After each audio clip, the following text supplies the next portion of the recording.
Throw the slack, you fucking moron!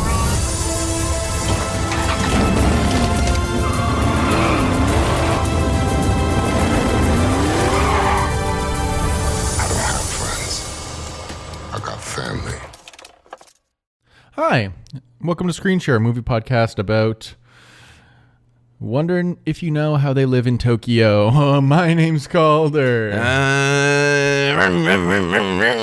Adam. Wow. And this is a movie podcast about the movie The Fast and the Furious: Tokyo Drift, released in 2006. The third edition of the Fast and Furious franchise, and some would say the best, but we'll get to that later. I know. That wasn't a middle finger, sorry. That was just me pushing. It was. It was. It wasn't an... Do you know how to do triple middle finger? Yeah, I've seen it. What is it? You like... Right? My ring finger's just not long for that. So this movie is a little different from the other one. Mm-hmm. The last two. The last two have a sort of similar continuity. They're building on the same storyline. This one's not really. And the other two kind of have similar locations a little bit. Like they're obviously different, but like Tokyo is vastly for the most different. part, they're the same. Yeah. And it's literally a completely different type of racing as well. Because it's set in Tokyo, and Brian and Dom aren't in it, really. Yeah. Well, they're not. Yeah, they're not. Dom is technically, but it's we'll literally get to that one later. scene. I don't know what the fuck's wrong with me. So, I don't know. This is kind of the black sheep of the Fast and Furious franchise because it is so disconnected. Yeah. And some people love that because it's like, it's just a fresh take on the whole thing. Kind of like we were talking about last night, where it's like the idea was to go to a different place and give people different takes on the thing. Mm-hmm. And then as soon as they did the most different one, they then decided to not do that anymore. So it kind of results in this one just kind of being the odd one out. And it's interesting because the movie made less money. Obviously, Vin's not in it. Paul Walker's not in it. Like, they don't have the star power, really, to pull it off. But it cost more. It cost $85 million. Made $159 million. But this breakdown was 40 domestic, 60 international. So it's flipped from the first movie, where it was 60 domestic, 40, and then 50-50. Now it's more international. And that number keeps climbing for the international share of the box office. And so I think this movie probably should have been a franchise killer, right? You do the third one that's not really connected, and then it's just kind of like, where do we go? Yeah. Like, what do we do now? It's making less money. But I think with, like, the fact that more international people were going to see it, and it still made over $100 million without any of the stars, they're kind of like, oh, shit, people, like, want this. Even if it's not what they know, Yeah. So it's kind of surprising. The star of this movie is Lucas Black. Bad. Yeah, playing Sean. But I feel like the real heart of the movie is Han, played by Sung Kang. Yeah. Well, that's the thing. I had no idea who the protag of this one was. To be honest, I thought Paul Walker went to Tokyo.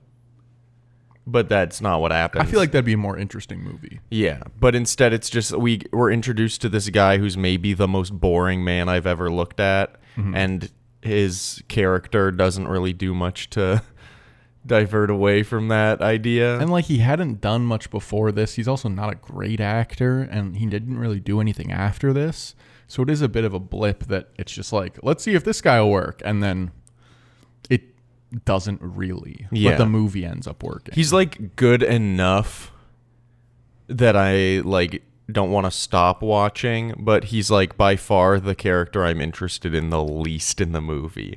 Which, like, you don't really want that for your protag. Yeah, it's just it's a little unfortunate because I feel like there is a lot of potential in this movie. For sure. So the original pitch for this was actually Dom Toretto going to Japan and learning to drift while also solving a murder. Whoa. That's just an incredible pitch. That's and a better I'd love pitch. to see that. Yeah. Yeah.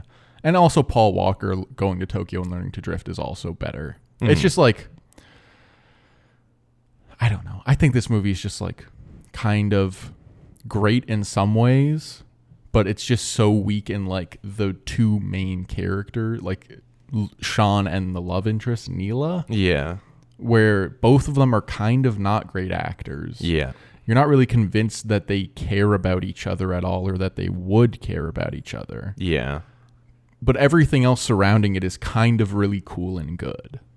Yeah. And it's kind of like truly all the good stuff is when Han is there. Yeah. Like for the most part. As far as the two main characters and their like chemistry goes, it's like believable enough, but it's kind of a thing of like, oh, guy goes to new area he's never been to.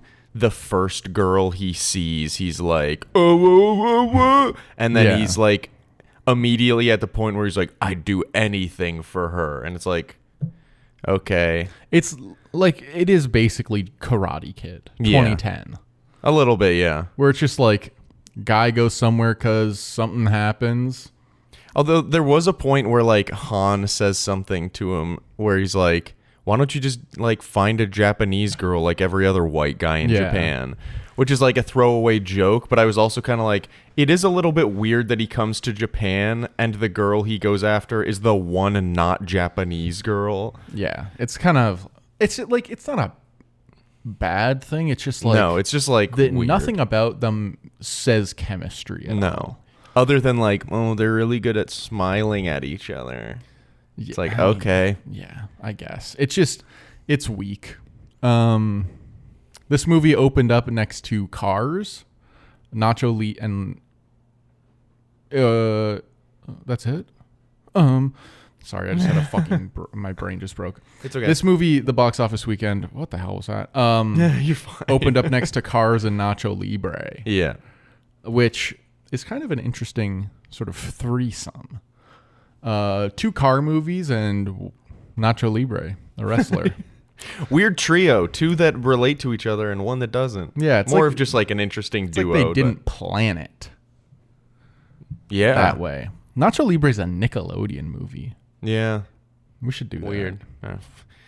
We should do every movie. Nacho that exists, Libre, Love Guru. What's another one where it's kind of Mort Decay, White Chicks. He's slurping.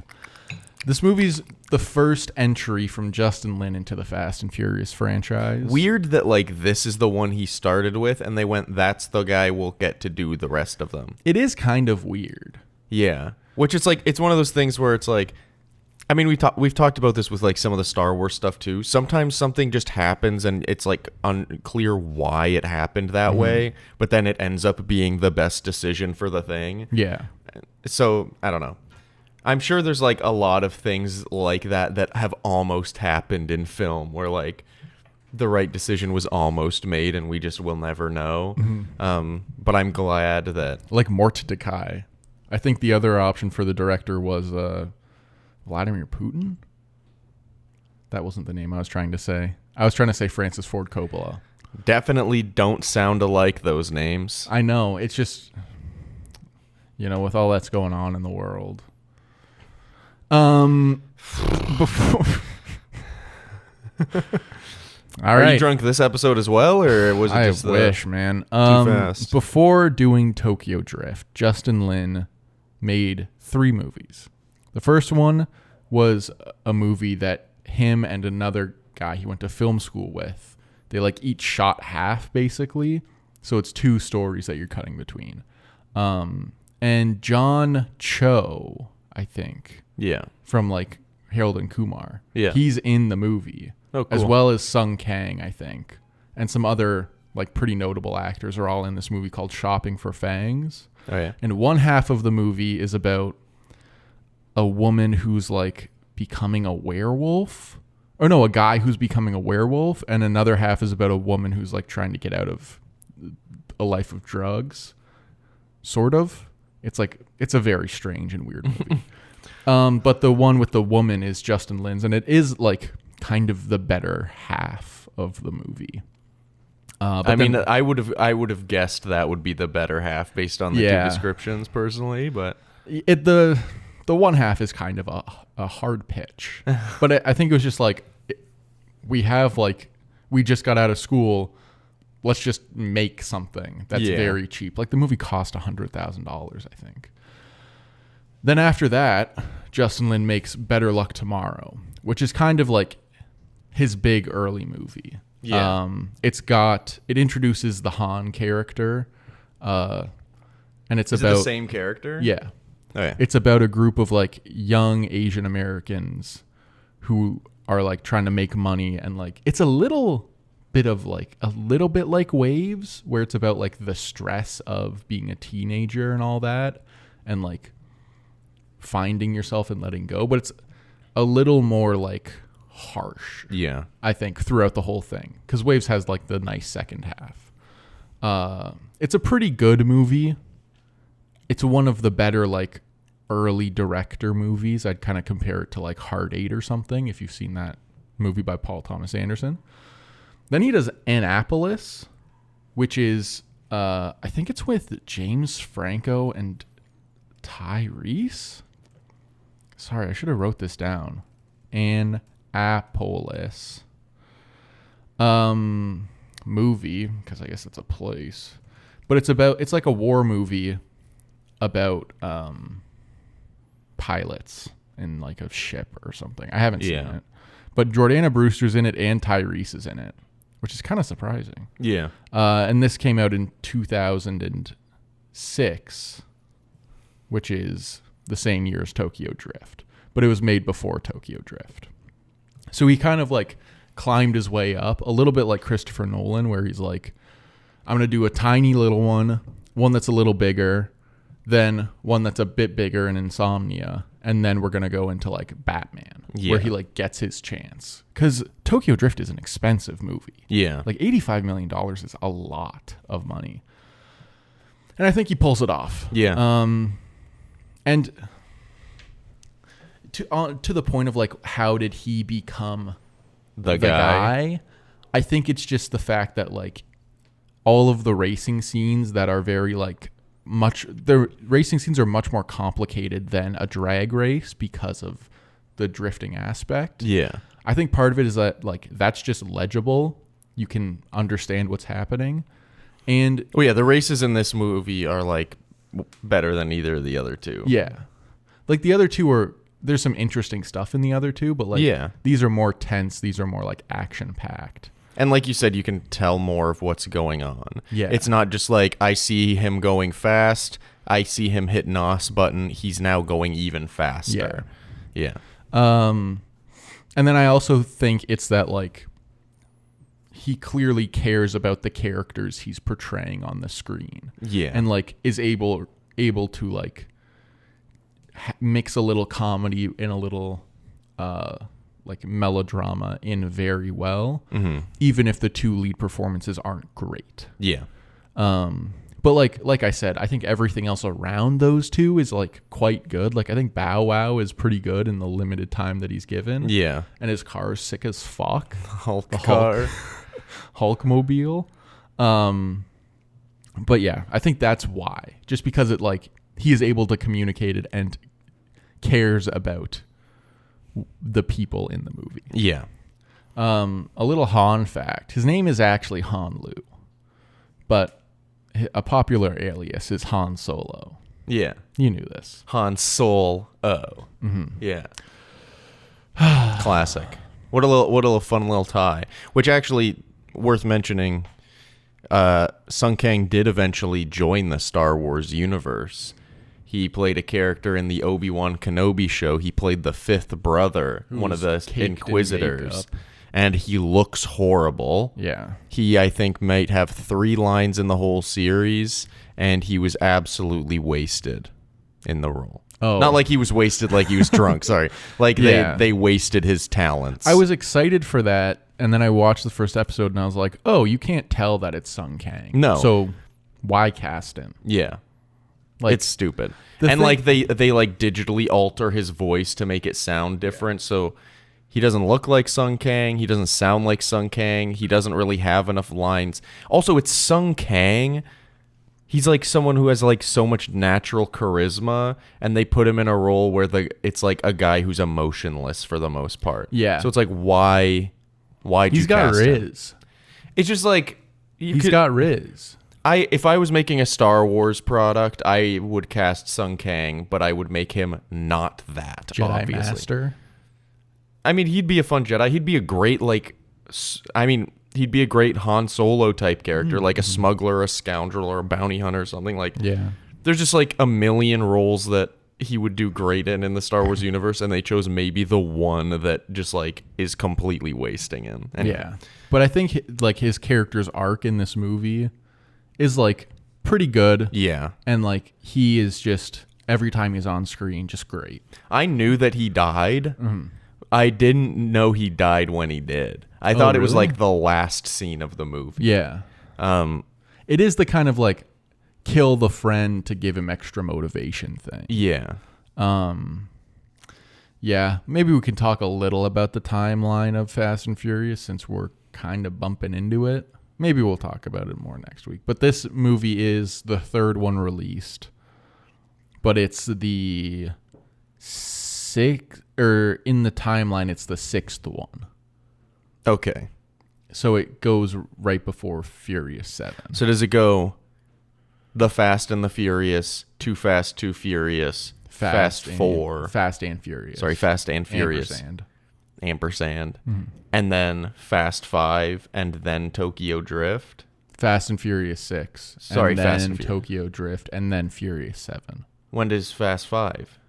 Fast 5, Fast and Furious 6, Tokyo Drift, Oh, okay. Furious 7. It's So Tokyo Drift is the fifth one. yeah. Okay. No. Yeah, The Fast and the Furious, Too Fast, Too Furious, Fast and Furious 4, Fast 5, Fast and Furious 6. Fast 6. So it's the sixth one. Yes. So you were initially said the fourth one.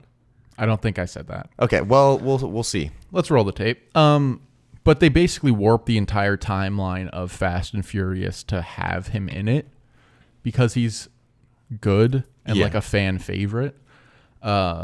Which is just like, it's one of these things where we'll talk about this again in Fast 9, but like it's the Fast and Furious franchise doesn't have like a mob kind of like Star Wars.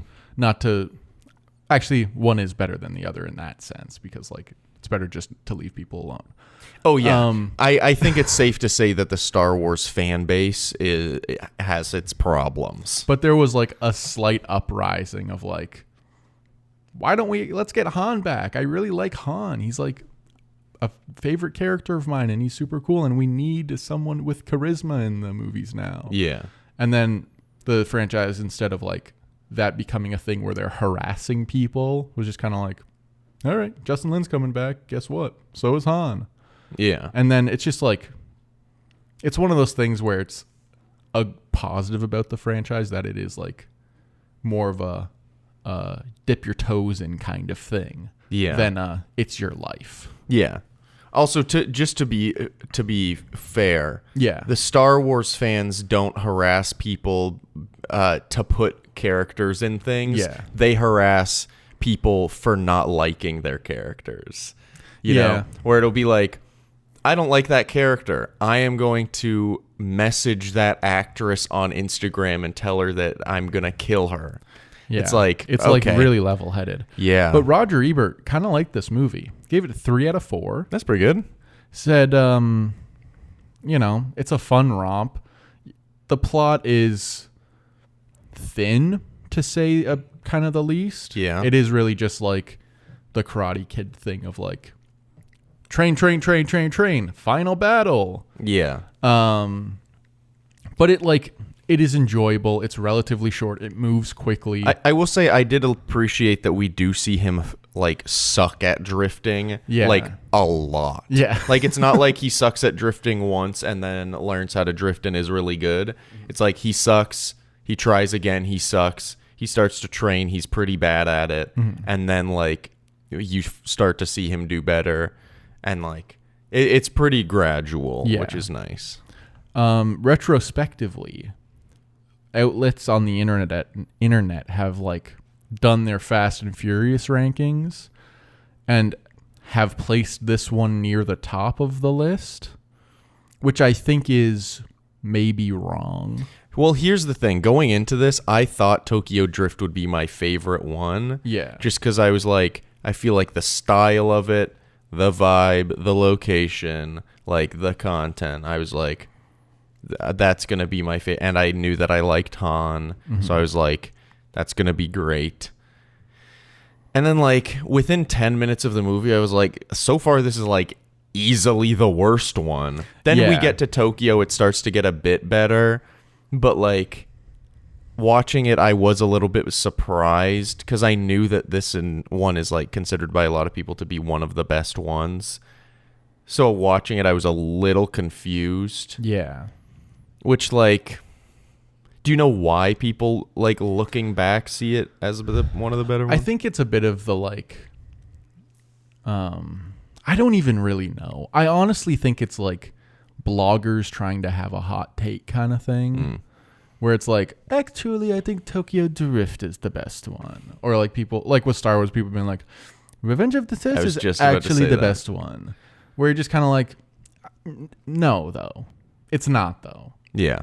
And like, it's not the worst one for sure. It's and not it can the be. worst one. I don't think it's a bad take to say it's your favorite Yeah. one. But like, yeah, to say Revenge of the Sith is the best Star Wars movie is like, I can understand some of your points, but I feel like you are actively neglecting a lot of truths, and that kind of feels like the same with this, where it's like, I can see why someone would be like, Tokyo Drift is my favorite because it is so different, but like, I mean, I can't really speak on like the other ones being better because I haven't seen almost any of them, but like, and maybe you'll think, like maybe you'll put Tokyo Drift high. I think it's like upper middle of the pack of like the Fast and Furious movies. Yeah. I think it's just like, it is a good one, but people being like, it's by far the best one, easily. It's just kind of silly blogger I shit. truly think it's impossible to have this protagonist and it be the best of the franchise. Yeah, because Sean is like nothing. He really is nothing. He is such a, and like he's also stupid.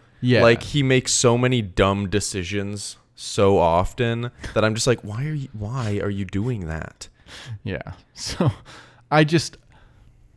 it's enjoyable for sure. It's got like a pretty good amount of style.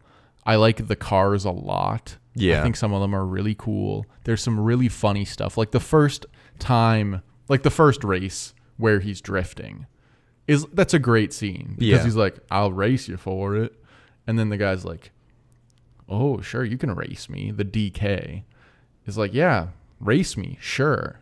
And then they tell him it's a drift, and he's like, I got a drift. And then he just fucks up the entire car. Yeah. And doesn't, like, after he messes up, doesn't stop, which I guess tells you about the character of, like, he's not going to give up. Yeah. But it is also like, brother, he got to stop. Like, Yeah. This is like tens of thousands of dollars of another person's car. Yeah. But I think it's also used as a great insight into Han's character that he's not mad. He's just like, whatever.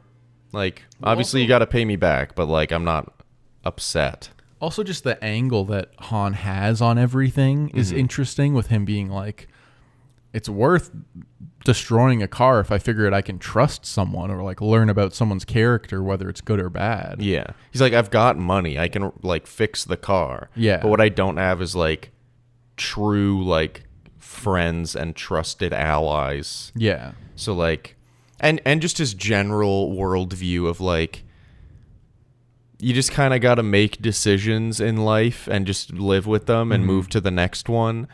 Like if you sit, which like, I have a hard time not sitting with bad decisions or something. Like I'm always like, oh, but if I choose this might happen. And it's like Han's like perspective of like, who cares? Like literally just the decision you make is this decision you make, and then you kind of just deal with what the outcome is. And like it just take life as it comes, basically. Yeah. And he personifies that worldview perfectly. There are some like great character ideas in this. But like, yeah, I guess we're just kind of shitting on Sean, but like he is such like Just a a boring basic character. character. What did you think about the opening at the American high school? I mean, I thought all the high school stuff was bad because it's just like showing like, whoa, guys get swirlies. Whoa, guys get painted on their bellies. Whoa, this school sucks. Whoa, they are racist and hitting a Native American piñata. And it's like, yikes, yikes. And like all the characters at the high school suck. I hate them all. What about the girl that offers herself up in the race? Yeah. Race for me. Olivia walked into the room during the race and she was like, why are they like, and it was like as the like jock guy was bashing his car into him, and she was like, why is he doing that? And I was like, they're racing for her. And she was like, oh, I love it when movies don't give women autonomy. And I was like, well, actually it was her idea. And she was like, oh, I love it when they put women in movies where they are so like brainwashed that they don't think that they like deserve autonomy. Anyway, she was just like, that's ridiculous. And I was like, oh, it's actually bad. And then I was like, and almost guaranteed at the end of the movie that guy's gonna have to race for another girl, and like that kind of happens. Or the end race is like, obviously they're racing for like who's gonna leave, but like ultimately it's kind of like whoever wins gets the girl, and it's like, what the fuck ever, you know? I did kind of like, what was it? There was like, oh yeah, I said thus far these characters' motivations are ass, because like the girl, what is her motivation to in the American section? Yeah, her motivation is to have boys fight over her, I guess. Yeah. The jock's motivation is beat up a guy, be cool, and then the guy's Sean, the main guy's motivation is to.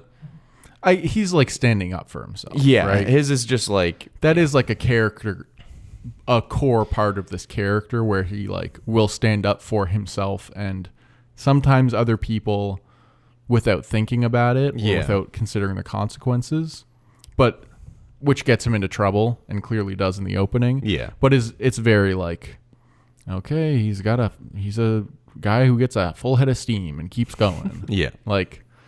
It's just kind of like... But also for the guy to be like, yeah, I'm not going to bet a pink slip because my dad's Dodge Viper is like tens of thousands of dollars. Mm-hmm. But he'll smash it into the guy's car. Yeah. It's like, all right, pal. Like, it's so dumb. I think that opening montage, though, kind of shows... I think the race is interesting. Yeah, I think the race is pretty good. Yeah. Taking it out of the context of the movie, if you're just like, they're racing through this like underdevelopment suburb, that's kind of an interesting thing. Yeah. But like the opening montage kind of shows what Justin Lin can do, where it's like set to the music and it's just like kind of silent as you move through it with Sean. Mm-hmm. And I think in general, Justin Lin is pretty good with like music cues and things like that, but that kind of dies down later on in the franchise. One thing I wrote down was just like metal detectors at school is crazy. Yeah, insane. Yeah. It's weird that that's a thing that's just allowed and accepted down there in that little cesspool. But as I said before, the Hulkmobile is almost perfect. The Hulkmobile is the perfect car. I will say, is one of your questions for the end of the pod what my favorite car is? Because you asked that in one of the earlier ones. Yeah. Okay, then I'll wait.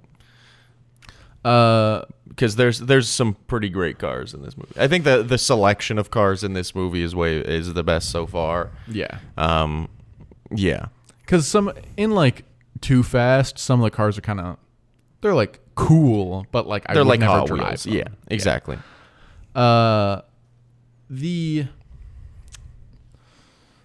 The way that Sean is kind of like operating in Tokyo doesn't make much sense to me, because his dad said if you keep staying out late, I'm gonna send you to, I don't know what the threat actually was. I think it was just you're going home or whatever. Or I'll send you home, in which case you'll go to jail.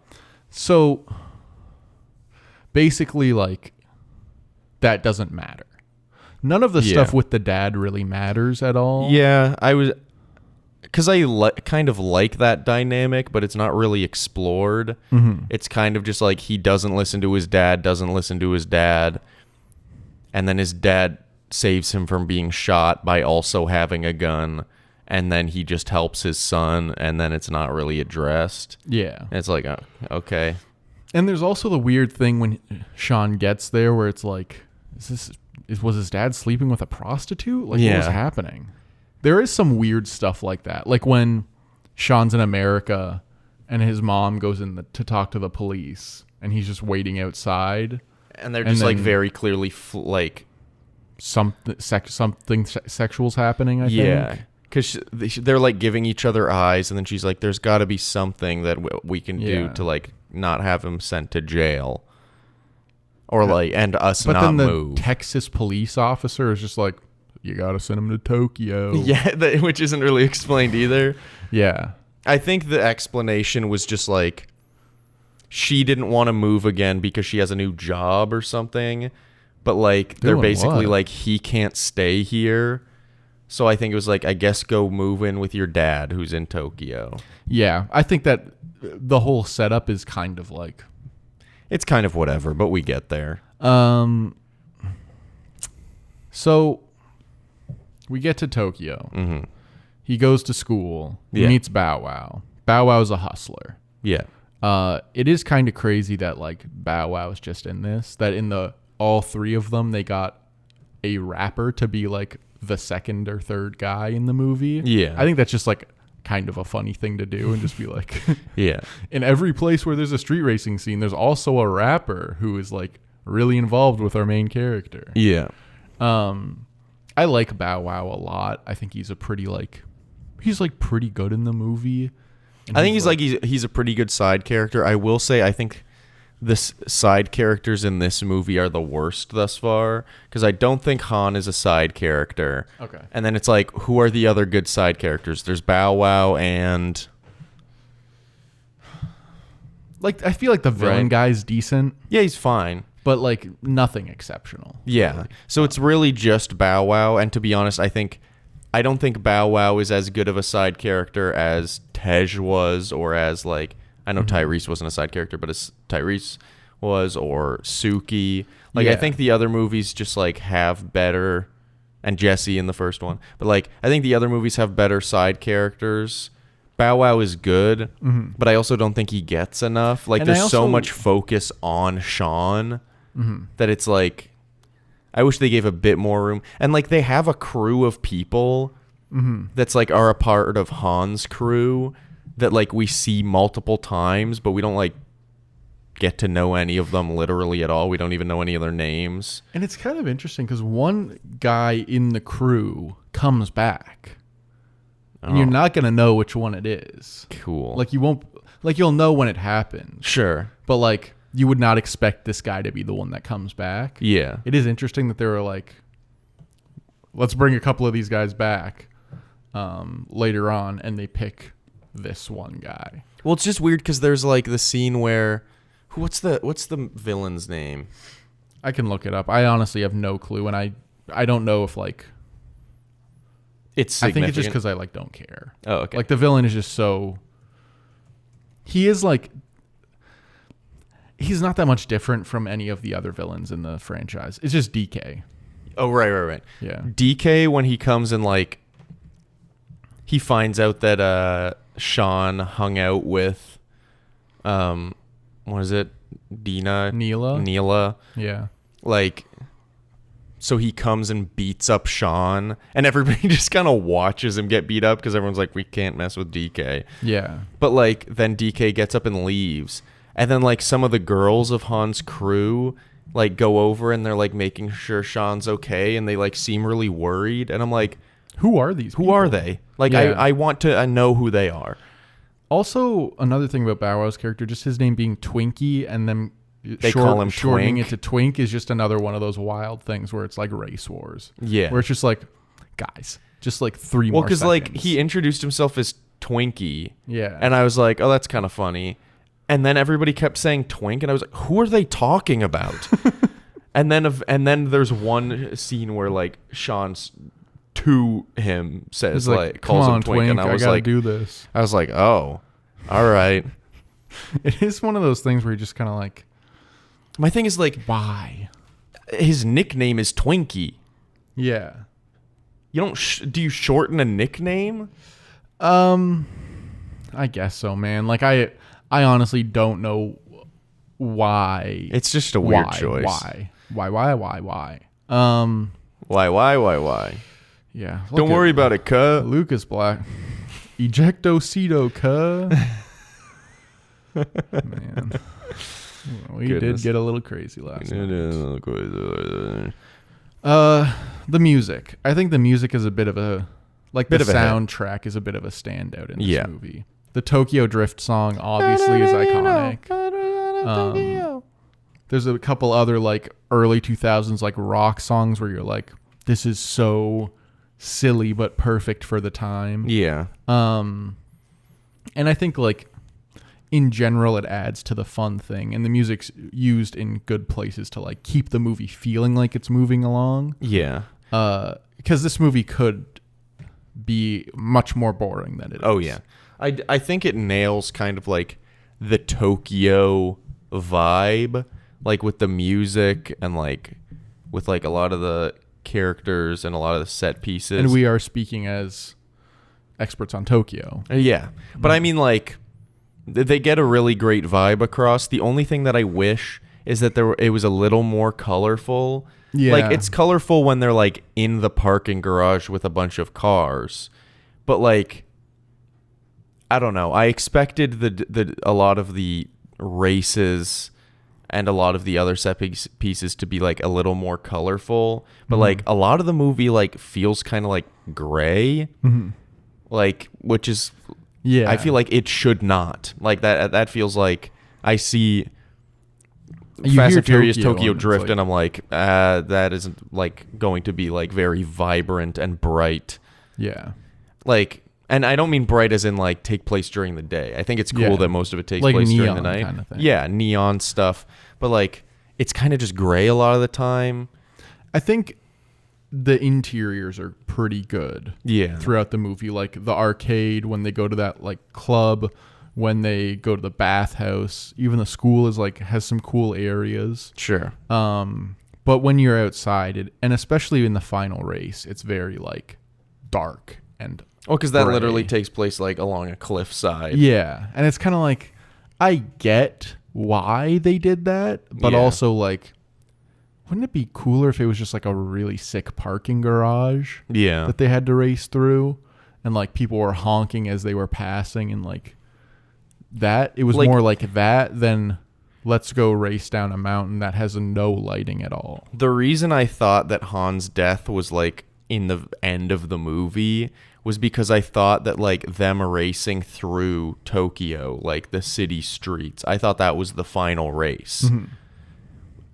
And I thought that like Yeah, like that at the end of the race, like Han's car flips and yeah, dies. or like Han is racing, because especially since at the beginning Han is like, I don't race because like why? I would, if I were to race, it would need to be for something I like Yeah. really believe in. So I was like, oh, that lines up with what I assume is going to happen. He's going to like decide that he's going to race against DK because he believes in Sean and like he wants to like make sure Sean's okay. But then something is going to happen in the race, and then Han's going to flip over and blow up or whatever. And then Sean's going to have to race DK instead. And that's going to kind of be the thing. But like, that's not at all what happened. yeah, it's just a chase. Yeah. Basically, they're running from the cops. Which, like, there's a point where they're, like, going towards, like, a massive crowd of people, and Sean just, like, honks and drifts and just hopes he doesn't plow over, like, 70 people. And, like, wild. It is a cool sequence, like, them all, like, splitting, and they all, like, drift perfectly through, and there's, it, like, slows down and gets quiet for a minute as it happens. Like, it's a cool sequence, but I was like, dude, you could have caused mass murder there. There was a fair amount of this stuff that they couldn't get permits to do. Fair. I think that sequence with all the people is like actually CGI. And there's some like CGI throughout the movie. but Justin Lin uses CGI very sparingly, so like it doesn't look old and bad like some of the Too Fast stuff does. Yeah. But they couldn't really get permits to like shoot everywhere they wanted to. So they had like a fall guy for Justin Lin who would say he's the director and they would take him to jail, but then they could keep shooting. Oh, interesting. Yeah. It was That's a fun method. It's kind of interesting because I assume the punishment wasn't like a lot. It was just kind of like, okay, come on. But like the police would take a while to arrest him and like it would just be like an ordeal. So then like they could get their shot and then be like, okay, I'm moving on. And then, or like just have that guy go instead. Yeah. Interesting. The movie was written by Chris Morgan, who is like, as I said last time, is like the guy who writes the Fast and Furious movies from about here until Hobbs and Shaw, which is kind of his farewell. Kind of sadly, because like brother Hobbs and Shaw. It's really good, is what we'll find out. Yeah. Yeah. But I think there is like I think there's a lot of like good dialogue and things that happen between Sean and Neela. It is literally just the people. Yeah. That doesn't make it work. Like, I don't think they have much chemistry, and I think they're both kind of not great together or individually. Yeah. Which kind of like when they're the main two characters, that's like bound to bring the movie down. Yeah. So like Han carries the movie for the most part. And I think if like you're going back to do this movie again, I think you need one of the established characters. I mean, literally just make Sean Paul Walker. Yeah. Or like I even was like, what if it was like Tyrese or something? Yeah. Who was just like, I'm going to go traveling. And then he runs into like this drifting underworld. But I guess they are in high school, but fuck it. I mean, it would be interesting to have like the first one be Vin and Paul, and then the next one be Paul and Tyrese, and then the next one be like Tyrese and Han, and then the next one be like Han and someone whatever, else. and then like eventually all come together. Yeah. They didn't do that. They didn't do that. Instead, they got Sean. Yeah, Sean. I have to do this. But as Han is running away, he gets T-boned. Yeah. By who we later find out to be Deckard Shaw. We'll figure that whatever the fuck. I just love it. I love that that's a thing. It's a really kind of sad moment, and I think the death is done pretty well. Where it's like he gets hit, everything kind of stops, and then Sean's gonna go help him, but it explodes. It's a pretty classic movie death. Like, yeah. I'm sure you've probably seen it like 20 times in other movies. I thought it was pretty good. It did surprise me how kind of abrupt it is. Yeah. Because it's like, oh, he's upside down. Like, the way that it's set up, you'd assume that Sean is going to, like, pull him out of the car, and that Han's going to be like, Sean, you've got to finish the race for me. You got to beat DK. And then Sean will be like, I will. And then Han's like, and like dies. But no, he's like walking towards the car, fucking explodes. And you're like, what the hell? It is kind of like, what the fuck just happened? Which, like, I've been pretty good, especially with the Fast and Furious movies, of like not thinking about what happens later, because I know like bits and pieces, so it's a bit easier for me to be like, I'm just watching this as it is. But like that was one of the only times where I was like, I do know Han comes back. Yeah. So like I was like, okay, where's the chance where he could have potentially climbed out of the vehicle? And I'm like, maybe there's 1 second where he could have. You'll see. But anyway. I don't know how much of the specifics we should like get into, because a lot of the specifics of the movie aren't super interesting to me, I guess. Yeah. One thing I did notice is that like even in terms of like fake driving, Sean is not very good. Yeah. Like he's just kind of like emotionless. But in the final scene, Brian T, who plays DK, or as I wrote down here, his real name's Takashi in the movie. Yeah. He's just a much better fake driver than Sean is. And honestly, he's like really great at looking like Because in his first race against Sean, he's like smiling the whole time, and you're like, this smug son of a bitch. Mm-hmm. But in the last one, it's like he's kind of like in desperation mode, and he's like angry. But like, yeah, he's much more believable that he's like driving fast and furiously. Wow. But yeah, Sean is much more like, I feel like Sean looks like he's trying to drive cool, or like Takashi DK looks like he's actually driving. Yeah. Yeah. So let's hit some of the pillars. Well, can I say just one thing about the driving bits as well? Of course. That looked bad. There's the point when they first are driving on like the cliffside, when it's really just like Neela. Oh, when she and Sean go out to do their little drive. Yeah, and she's like showing him like, yeah, I used to drive this all the time as a kid. Like, honestly, I spent most of my time here, blah, blah, blah. But like the shots of the cars are like,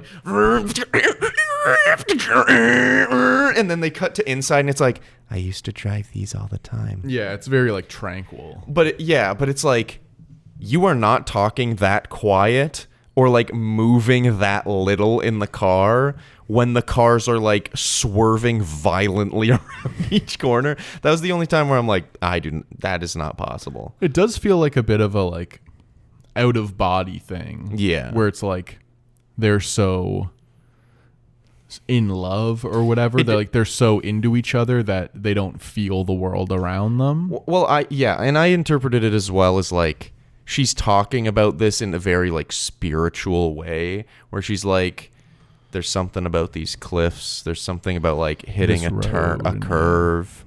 Like, it's just like, I feel connected, blah, blah, blah. And it's like, I do like that because they also remove some of the special effect or like the like sound effects, and it's a lot more music based. So like that works. But I was still like seeing a car like swerve around like a tight bend corner, and while that's happening, they're like, yeah, I really like drifting a lot. And it's like, you can't, you got to be yelling over the noise. Well, no, the human voice is much louder than the cars. You'll figure that out. All right.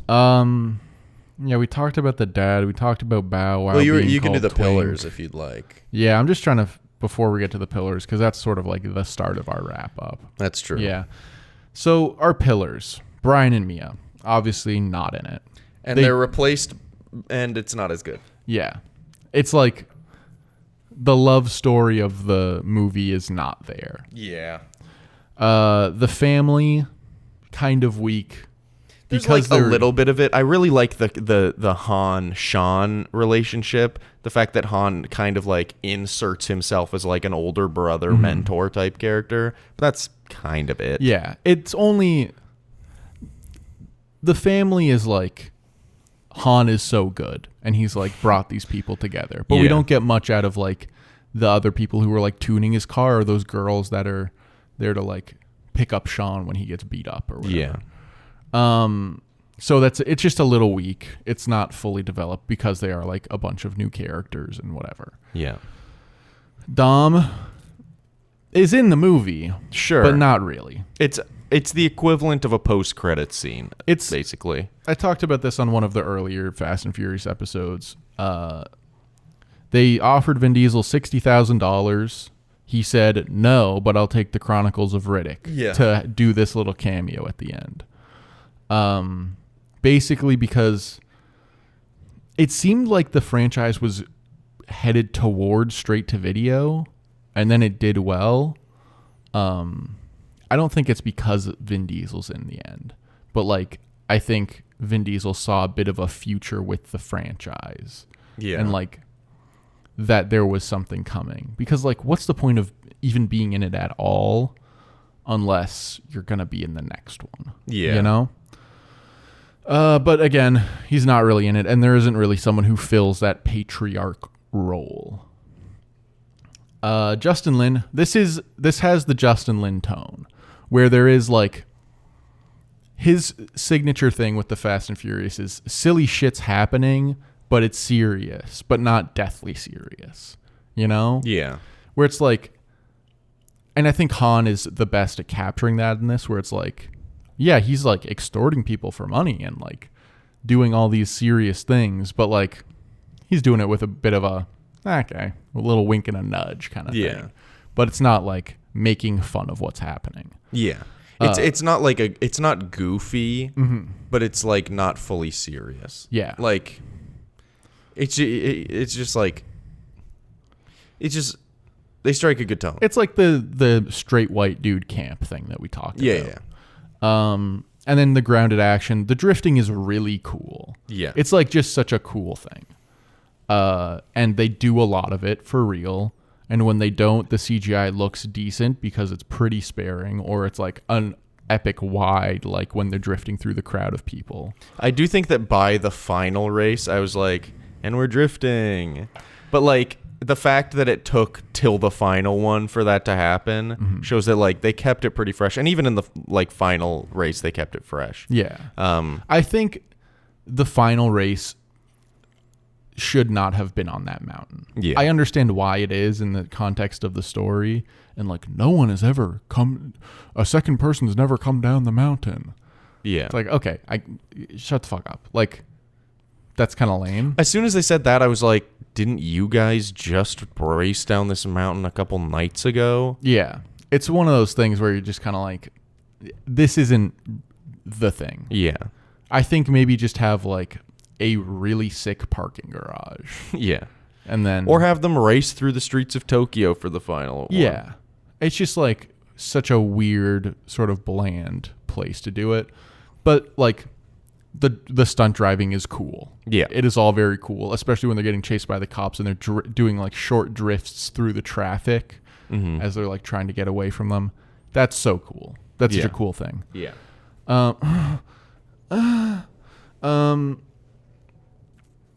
Where would you want to see a Fast and Furious movie set? Because this is the final of the destination ones. I feel like something in like Dubai or something would be cool. Yeah. Maybe in like, I'm trying to think of like if there's any European country that would be fun. Maybe like Italy. I wrote down like Russia, Croatia, Sweden, something like that. I feel like that like could something be, that's like in the snow. It's like an all-terrain racing like kind of movie. something like that maybe. Yeah. I also wrote down like Cuba, Dominican Republic, Jamaica, like yeah. that sort of area. The Australia Caribbean. maybe. Yeah. I feel like there could be something there. Maybe that's like more dune or something, more off-road racing. Madagascar. That'd actually be kind of cool. The Grand Tour Yeah. special. So like I feel like there's a lot of options. But And then I also put like India, Nigeria, Kenya, Morocco. Like so I feel like there's just like you can show a really cool subculture in some of these places. I don't know if there are street racing subcultures in these places. you can make one though. It's a movie. Yeah, just you know? make it up. I'm sure there's like 6 people who race cars Yeah. in these countries with tens of millions of people. Yeah. So I just think it'd be like cool for them to go other places. And they do like country hop later in the movies, but they don't like get into the culture of it in depth like they have in these first 3. What about Ohio? Where are we from, Ohio? What are we whizzing up baby Guanc in Ohio? Sorry? You're glizzing up baby Gronk? I said rizzing. Literally glazing baby Gronk. I could go for a glizzy right now. We don't have them. What car would you want? Han's orange car. I think that's probably the best one. I do like the Hulkmobile. The Hulkmobile, I would love to just be like, yeah, I own. Yeah, this is my. I own this. I love the reveal where they go to the like, I don't know what that kind of parking garage is called, but like It's like on a rotating conveyor belt thing. Yeah, and then Bao is just like looking at him and like It's like, that's a nice car. That's a nice car. And then it comes down and it's the back of it. And you're kind of like, what the fuck is that? Is that like what's in the back of it? Because there's like a dent. There's like, yeah, you're like, did it get smashed up? Is that a foot? What's happening? And then it slowly turns. Or does it turn? No. It slowly turns on like the thing and you're like, you see like a fist on the side and you're like, what? And then you see Hulk's face on the hood and you're like, with there's a little hair thing as well. Which Yeah. is just, It's just so silly. What I love most is that like Bow Wow doesn't for a second act like it's not cool. Yeah, he loves the car. Yeah. And I like that Sean isn't like, this is your car? Because I was like, it's obvious to anyone watching that that's a goofy car. Yeah. You don't need a character to be like, this car's goofy. Your car looks like someone took a green turd. Yeah. But instead he's just like, okay. At least let me drive. Yeah. And it's like, okay, good. Because the joke is that he loves it so much, really. Like, so if they acknowledge it too much, it would be like, okay, we get it. The other car I like from this is the Mustang at the end that they kind of make. I think it's a nice car. This is a nice car, yeah. Yeah. But I do think, like, I literally wrote that, like, Han's orange car is easily the nicest car in the series so far. Mm-hmm. It's just, like, so cool. And so clean and smooth and rad. So how are you feeling about going into the next trilogy of Fast and Furious after this? I'm kind of excited to get more into like the formula. Yeah. Because the three we've watched thus far have kind of, as we've mentioned, been them getting their footing and figuring out what works and what doesn't and trying a bunch of different stuff. It's like now we're entering into they've got an idea of what the plan is. Yeah, it's coalescing. Yeah. So I'm excited because I've not seen or really know anything about Fast and Furious, like the next movie. It is Fast and Furious, I think, is the most lost one that people just don't really talk about. Okay. And we'll see why. Like, or if you think that that's fair, but like, it is just like,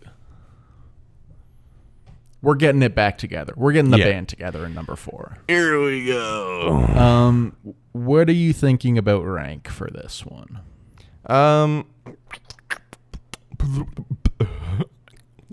Andy's throwing up. He's gonna throw up. Interesting.